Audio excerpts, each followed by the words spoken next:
ఎన్నికలకు పూర్తి స్థాయిలో ఏర్పాట్లు చేశామన్నారు నెల్లూరు జిల్లా కలెక్టర్ హరినారాయణన్. ఎన్నికలకు 1446 కేంద్రాలను ఏర్పాటు చేసి 14,687 మంది సిబ్బందిని నియమించామని చెప్పారు. ఇప్పటి వరకు 5,53,00,000 నగదును సీజ్ చేశామన్నారు.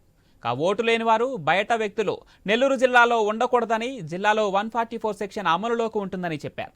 రాజకీయ పార్టీలు ఎలక్ట్రానిక్ మీడియాలో ప్రచారం నిర్వహించరాదని హెచ్చరించారు.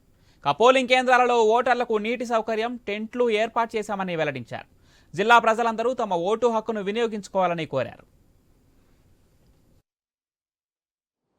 ముందుగా నెల్లూరు జిల్లాకు సంబంధించి మనకు వెంకటగిరిలో ఉన్నటువంటి 3 మండలాలతో కలిపి 8 నియోజకవర్గాలు, అక్కడ ఉన్నటువంటి 3 మండలాలతో కలిపి మనకు 20,61,822 ఓటర్లు ఉన్నారు.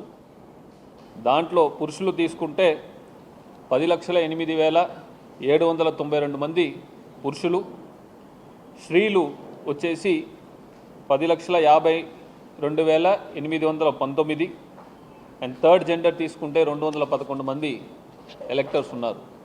అదేవిధంగా మీరు తీసుకుంటే మన జిల్లాలో వచ్చేసి 1,446 పోలింగ్ లొకేషన్స్లో 2,470 పోలింగ్ కేంద్రాల్లో వచ్చే 13వ తారీఖున ఎన్నికలు నిర్వహించబోతున్నాం. ఇక్కడ మనం తీసుకుంటే ఈ పోలింగ్ నిర్వహించడానికి విధుల్లో హాజరవుతున్న సిబ్బంది సంఖ్య తీసుకుంటే మనకి 14,687 మంది సిబ్బంది